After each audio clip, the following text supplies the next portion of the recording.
नमस्कार, India voice देख रहे हैं आप। आपके साथ मैं हूं स्वीटी दीक्षित। बुलेटिन की शुरुआत करेंगे बेहद अहम जानकारी के साथ। बता दें कि बीजेपी प्रदेश अध्यक्ष भूपेंद्र चौधरी दिल्ली में मौजूद है। गृह मंत्री अमित शाह के साथ दिल्ली पहुंचे हैं बीजेपी प्रदेश अध्यक्ष। राजनीतिक गलियारों में बदलाव की चर्चा तेज हो चुकी है। यूपी के कुछ सांसद बनाए जा सकते हैं केंद्र में मंत्री, कुछ मौजूदा मंत्रियों को बाहर किया जा सकता है।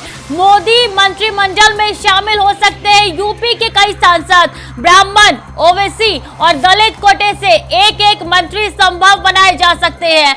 सुब्रत पाठक, रेखा वर्मा, अरुण सागर का नाम भी चर्चा में है और जयप्रकाश रावत और विनोद सोनकर भी बन सकते हैं मंत्री। तो कई अहम बदलाव हो सकते हैं और ऐसे में यूपी के कई सांसदों को कैबिनेट में जगह मिल सकती है। केंद्रीय कैबिनेट में मंत्री बनाए जा सकते हैं। कयास लगाए जा रहे हैं और यह भी कहा जा रहा है कि 2024 के चुनाव से पहले अब बीजेपी बड़ी रणनीति बनाते हुए नजर आ रही है। तो मोदी मंत्रिमंडल में शामिल हो सकते हैं यूपी के कई सांसद। बता दें कि बीजेपी के प्रदेश अध्यक्ष यूपी के भूपेंद्र चौधरी गृह मंत्री अमित शाह के साथ पहुंचे हैं दिल्ली और दिल्ली में चर्चाएं हो रही है और आज 4 बजे प्रगति मैदान में बैठक भी होने जा रही है मोदी की कैबिनेट मंत्री को लेकर। और ऐसे में कई अहम प्रस्ताव है जिस पे फैसला आ सकता है और ये जानकारी भी निकल के सामने आ रही है कि यूपी के कई सांसद को जो है वो मंत्रिमंडल में जगह मिल सकती है, केंद्रीय मंत्रिमंडल में जगह मिल सकती है, विस्तार हो सकता है। अहम जानकारी आप तक पहुंचा रहे कि कई ऐसे कोटे हैं जिनके जरिए ये मंत्रिमंडल में जगह मिल सकती है यूपी के कई सांसदों को। तो बता दें शाम 4 बजे बैठक होने जा रही है। काफी अहम ये बैठक मानी जा रही है। बीते दिन जब गृह मंत्री अमित शाह पहुंचे थे लखनऊ, वहां पे उनके साथ भूपेंद्र सिंह चौधरी भी तस्वीरों में नजर आ रहे थे और दिल्ली रवाना हुए। बता दें दिल्ली रवाना, उनकी ये दिल्ली रवानगी के कई ज्यादा अहम फैसले निकल के आ सकते हैं और कई ज्यादा कयास लगाए जा रहे हैं और ऐसे में कई अहम जो सांसद है उनको मंत्रिमंडल में जगह मिल सकती है।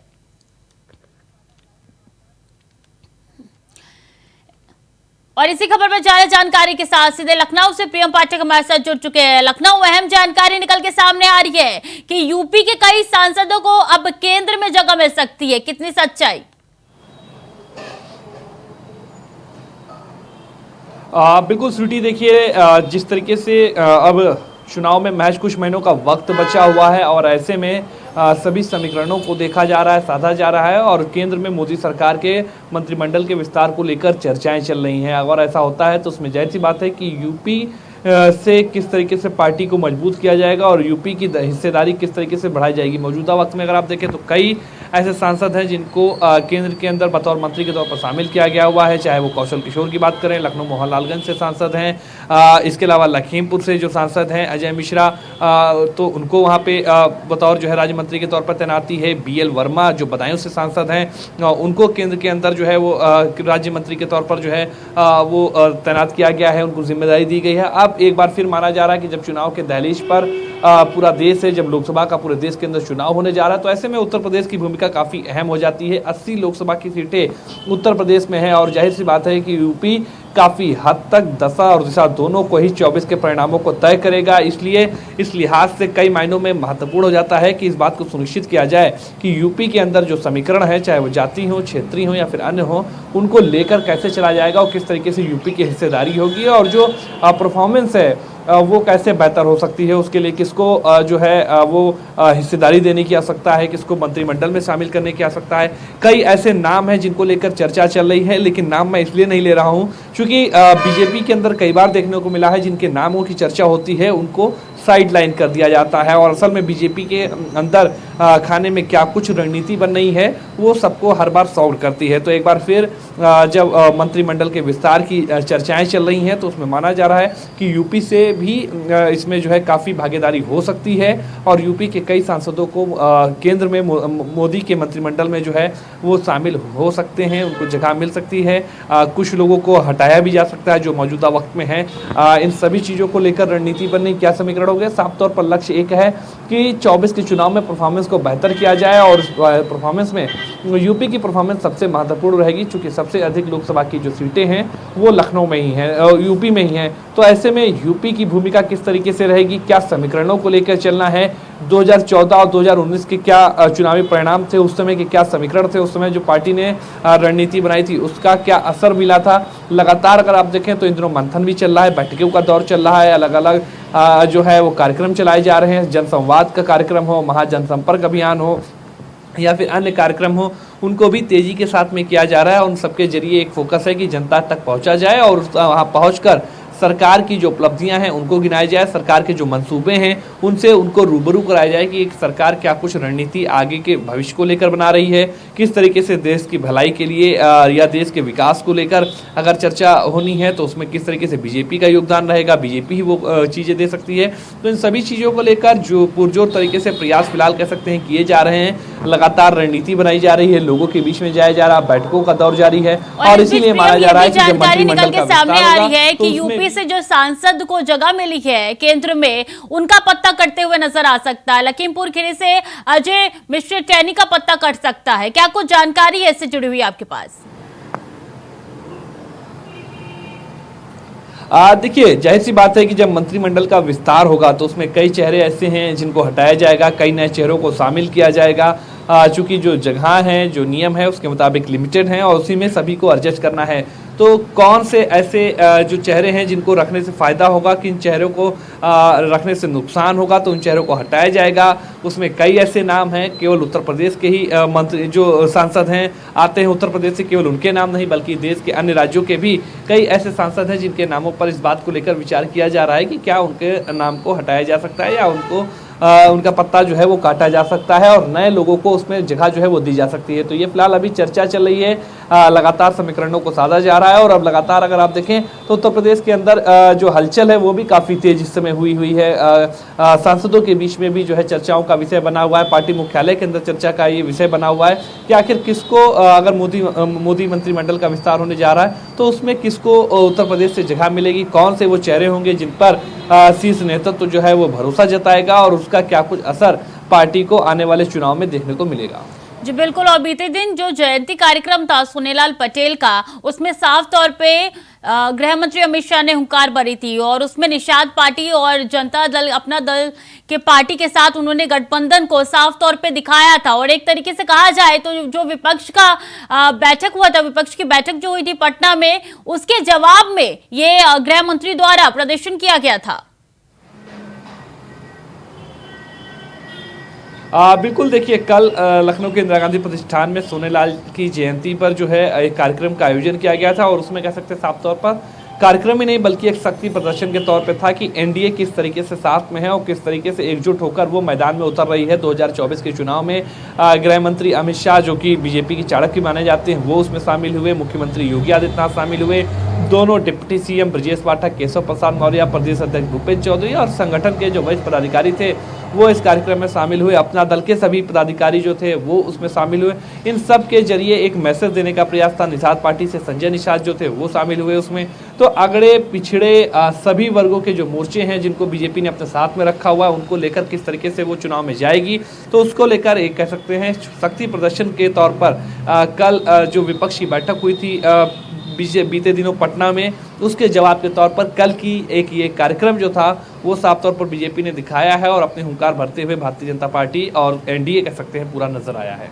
और इस जयंती कार्यक्रम में साफ तौर पे दिखाया गया था जो ओबीसी है, जो आदिवासी समुदाय के लोग हैं, उनको जगह मिलेगी। और इसमें गृह मंत्री ने भी साफ तौर पे कहा था कि ब्राह्मण, ओबीसी और दलित कोटे से भी एक एक मंत्री, देखिए ये खबर निकल के सामने आ रही है कि ब्राह्मण, ओबीसी और दलित कोटे से भी एक एक मंत्री को कैबिनेट में जगह मिलेगी। और कल भी जो शक्ति प्रदर्शन गृह मंत्री की तरफ से दिखाया गया था उसमें साफ तौर पर कहा गया था कि जो पहले की सरकार थी उन्होंने जगह नहीं दी थी, लेकिन हम अभी से प्रयासरत है और पूरी कोशिश कर रहे हैं कि इन समुदाय के लोगों को जगह दिया जाए। और ये खबर जब निकल के सामने आई तो उनके जो कहना है उससे अब ज्यादा कयास लगाए जा रहे हैं कि इसमें सच्चाई निकल के सामने आ रही है। प्रियम, श्रुति, देखिए जाति समीकरण हर मायनों में काफ़ी अहम रहते हैं चुनाव के अंदर। सभी राजनीतिक दलों की कहीं ना कहीं कह सकते हैं रणनीति का अहम जो केंद्र होता है वो होता है जातिगत समीकरण और उनको कैसे साधा जाए, कैसे उनको लेकर चला जाए। हर वर्ग को खुश करना है, हर वर्ग का प्रतिनिधित्व हो, हर वर्ग के जो नेता हैं, जो जनप्रतिनिधि हैं, उनके उनको कैसे मौका दिया जाए और उनका कैसे आपसी सामंजस्य बैठाया जाए और इस बात का मैसेज जो है सभी वर्ग सभी समुदाय के लोगों के बीच में पहुंचाया जाए कि पार्टी सबके साथ में है, सरकार सबके साथ में है और सबको बराबर की हिस्सेदारी पार्टी दे रही। तो इसलिए जिन भी चेहरों को शामिल किया जाएगा उसमें जाति समीकरणों का विशेष महत्व होगा और उसी के आधार पर जाति समीकरणों को साधते हुए ही नए चेहरों को इस कैबिनेट विस्तार में जो है मंत्रिमंडल विस्तार में जगह दी जा सकती है। जी प्रेम, बहुत बहुत शुक्रिया आपका तमाम जानकारियों के लिए। तो अजीत पवार के घर एनसीपी नेताओं की बैठक हो रही है और बता दें अजीत पवार के घर ये बैठक अभी भी चल रही है और इससे पहले भी जो तस्वीरें निकल के सामने आई थी काफी कुछ बयां कर रही थी और ऐसे में अजीत पवार के घर ये बैठक हो रही है। अजीत पवार के घर एनसीपी नेताओं की बैठक जारी है। अहम जानकारी आप तक पहुंचा रहे हैं जहां अजीत पवार के आवास पर पहुंचे हैं छगन भुजबल। छगन भुजबल ने कल मंत्री की शपथ ली थी, मंत्री पद की शपथ ली थी और ऐसे में छगन भुजबल भी पहुंचे हैं अजीत पवार के घर। अजीत पवार के घर एनसीपी नेताओं की बैठक हो रही है। अजीत पवार जिन्होंने उप मुख्यमंत्री पद की शपथ ली है बीते रविवार को और ऐसे में अजीत पवार के आवास पर बैठक हो रही है। अजीत पवार के आवास पर पहुंचे छगन भुजबल, हसन मुशर्रफ भी बैठक में शामिल हुए हैं। ये तमाम वही मंत्री है जिन्होंने कल मंत्री पद की शपथ ली है। तो अजीत पवार के घर एनसीपी नेताओं की बैठक हो रही है। आगे क्या कुछ रणनीति बना रहे हैं क्योंकि साफ तौर पर अजीत पवार ने प्रेस कॉन्फ्रेंस करके कह दिया था जो सिंबल है एनसीपी का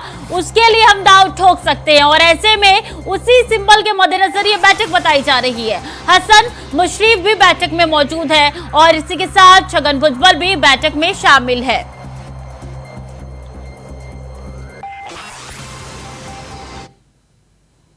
तो कांग्रेस को लेकर सूत्रों के हवाले से बड़ी खबर आ रही है कि एनसीपी में फूट के बाद कांग्रेस की बड़ी बैठक होने जा रही है। सूत्रों के हवाले से अहम जानकारी, कांग्रेस अध्यक्ष खड़गे ने बुलाई है अहम बैठक।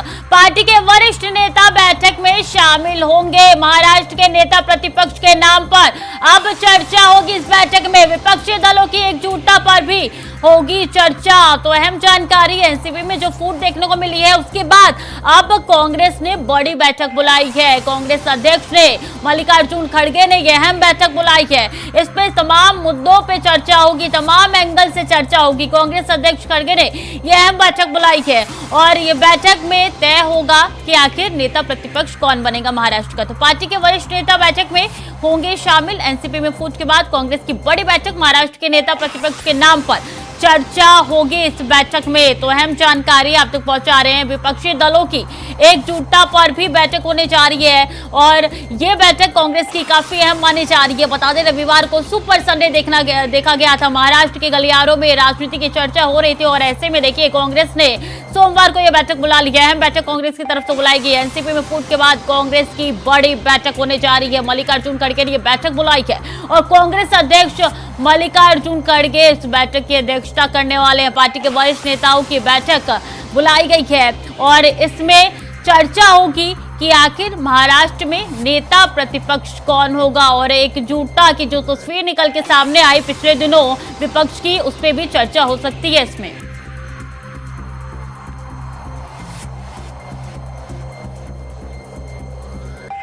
तो विपक्षी दलों की एकजुटता को लेकर भी चर्चा हो सकती है। कांग्रेस को लेकर सूत्रों के हवाले से बड़ी जानकारी निकल के सामने आ रही है कि बैठक होने जा रही है कांग्रेस की। और छात्रवृत्ति घोटाले मामले से जुड़ी हुई अहम जानकारी, हाइजिया ग्रुप पर ईडी की कार्रवाई और तेज हो चुकी है। घोटाले में एक आईएएस की भूमिका भी संदेह में है। ये आईएएस अधिकारी अभी शासन में सचिव पद पर है और एक आरोपी के मोबाइल से मिले हैं सबूत। सूत्रों के हवाले से जानकारी निकल के सामने आ रही है। काफी बड़ी रकम के लेन देन के प्रमाण मिले हैं और हाइजिया ग्रुप द्वारा 200 करोड़ का छात्रवृत्ति घोटाला बताया जा रहा है और इस पे अब ईडी की कार्रवाई और भी ज्यादा तेज होती हुई नजर आ रही है। आईएएस अधिकारी अभी शासन में सचिव पद पर है और एक आरोपी के मोबाइल से मिले हैं सबूत। सूत्रों के हवाले से जानकारी है। काफी बड़ी रकम के लेन देन के प्रमाण मिले हैं इस मोबाइल से। तो बता दें हाइजिया ग्रुप द्वारा 200 करोड़ का छात्रवृत्ति घोटाला है ये और इसको लेकर अब ईडी की जांच और भी ज्यादा तेज होती हुई नजर आ रही है। तो छात्रवृत्ति घोटाले मामले से जुड़ी हुई अहम जानकारी आप तक पहुंचा रहे हैं जहां इस मामले को लेकर अब ईडी और ज्यादा एक्टिव होती हुई नजर आ रही है। हाइजिया ग्रुप पर ईडी की कार्रवाई और ज्यादा तेज हो चुकी है। तो घोटाले में संदेह में एक आईएएस की भूमिका भी नजर आ रही है और इसके बाद से ये आईएएस अधिकारी अभी शासन में सचिव पद पर है तैनात।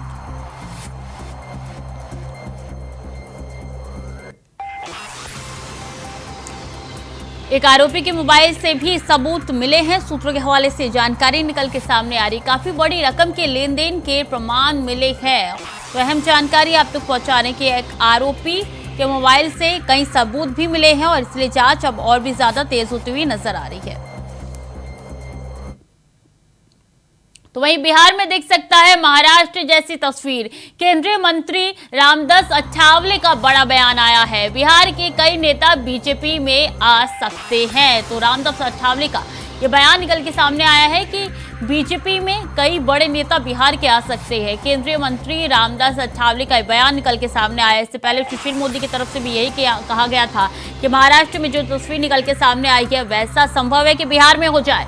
अब ये बयान निकल के सामने आया है केंद्रीय मंत्री का, रामदास अठावले का बयान आया है कि बिहार में दिख सकती है महाराष्ट्र जैसी तस्वीर। केंद्रीय मंत्री रामदास अठावले का बयान आया है। रामदास अठावले ने कहा है कि बिहार में भी महाराष्ट्र जैसी तस्वीर नजर आ सकती है। इससे पहले जब रविवार को ये सिनेरियो जो देखने को मिला महाराष्ट्र में, उसके बाद सुशील मोदी का बयान निकल के सामने आया था कि महाराष्ट्र में जो तस्वीर देखने को मिली है वो तस्वीर ठीक बिहार में भी देखने को मिल सकती है। जब से कयास लगाए जा रहे हैं कि अगला टारगेट क्या बिहार है। तो देश में चल रही बहस के बीच आज यूसीसी पर बैठक होने जा रही है। कानून मंत्रालय की संसदीय स्थायी समिति की बैठक होने जा रही है। सभी हितधारकों के विचार जाने जाएंगे। समिति अध्यक्ष ने साफ तौर पे कह दिया है। समिति में तमाम राजनीतिक दलों के सांसद सदस्य होते हैं। यूनिफॉर्म सिविल कोड पर 8.5 लाख सुझाव मिले हैं। सूत्रों के हवाले से जानकारी है 26 जून तक लॉ कमीशन को 8.5 लाख सुझाव मिले हैं और मॉनसून सत्र में सरकार यूसीसी बिल पारित करा सकती है। तो अहम जानकारी आप तक पहुंचा रहे हैं, जहां समिति में तमाम राजनीतिक दलों से अब सुझाव लिए गए हैं और ऐसे में यूनिफॉर्म सिविल कोड पर 8.5 लाख सुझाव मिले हैं और आज बैठक होने जा रही है। काफी अहम ये बैठक मानी जा रही है। इसमें कानून मंत्री भी मौजूद होंगे। उत्तर प्रदेश के हरदोई में प्रशासन ने गैंगस्टर एक्ट में वांछित 9 गैंगस्टर्स पर एक्शन लिया है। पुलिस ने 3.25 करोड़ की संपत्ति कुर्क कर दी है। एसपी राजेश द्विवेदी के मुताबिक डीएम के आदेश पर इन सभी पर गैंगस्टर की कार्रवाई हुई थी। बता दें कि नटपुरवा में देह व्यापार की बात तो वर्षों से सामने आ रही थी, लेकिन कार्रवाई अब हो सकी है। 2/3 उत्तर प्रदेश गैंगस्टर एक्ट सूचित किया जाता है कि मुकदमा अपराध संख्या 1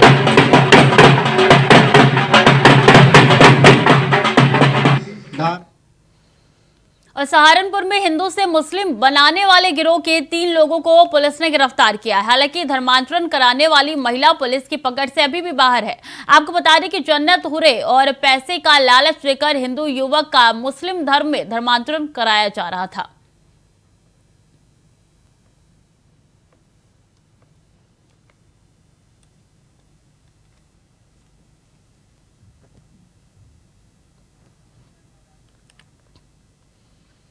तो वहीं रायबरेली में संदिग्ध परिस्थितियों में 4 साल के मासूम के डूबने से दर्दनाक मौत हो गई है। बताया जा रहा है कि बरसात में इकट्ठा हुए पानी में बच्चा डूब गया, जिससे उसकी मौत हो गई। वहीं परिजनों और स्थानीय लोगों ने जिला प्रशासन पर लापरवाही का आरोप लगाया है। सूचना मिलने पर मौके पर सिटी मजिस्ट्रेट सहित पुलिस प्रशासन मौजूद है।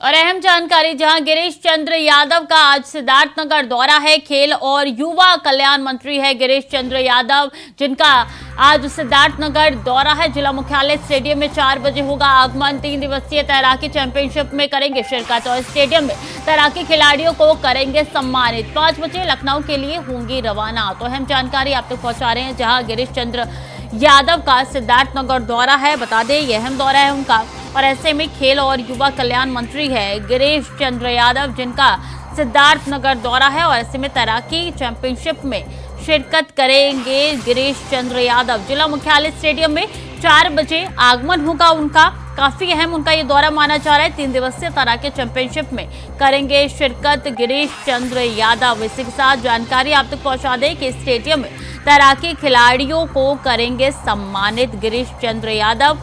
सिद्धार्थनगर के दौरे पर रहेंगे 5 बजे, फिर लखनऊ के लिए रवाना हो जाएंगे सारे कार्यक्रम के समापन के बाद। तो खेल और युवा कल्याण मंत्री का दौरा है, ये सिद्धार्थनगर दौरा है।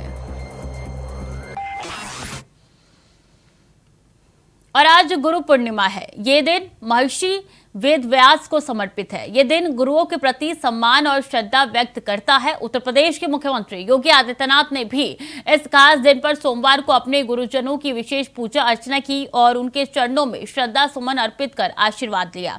इसके बाद सीएम ने बतौर गोरक्ष पीठाधीश्वर शिष्यों को आशीर्वाद भी दिया। सबसे पहले सीएम योगी ने ब्रह्म मुहूर्त में करीब 5 बजे गुरु गोरक्षनाथ को महारोड का विशेष प्रसाद चढ़ाकर विधि विधान से पूजा अर्चना की। इसके बाद सभी देव विग्रहों की सीएम ने पूजा अर्चना की। इसके बाद वो बाबा गंभीरनाथ, ब्रह्मलीन महंत दिग्विजयनाथ और अपने गुरु ब्रह्मलीन महंत अवेदनाथ के समाधि स्थल पर गए और उनकी पूजा अर्चना कर आशीर्वाद लिया। वहीं इसके बाद गौशाला में गायों और गोवंश को सीएम ने गुड़ खिलाया।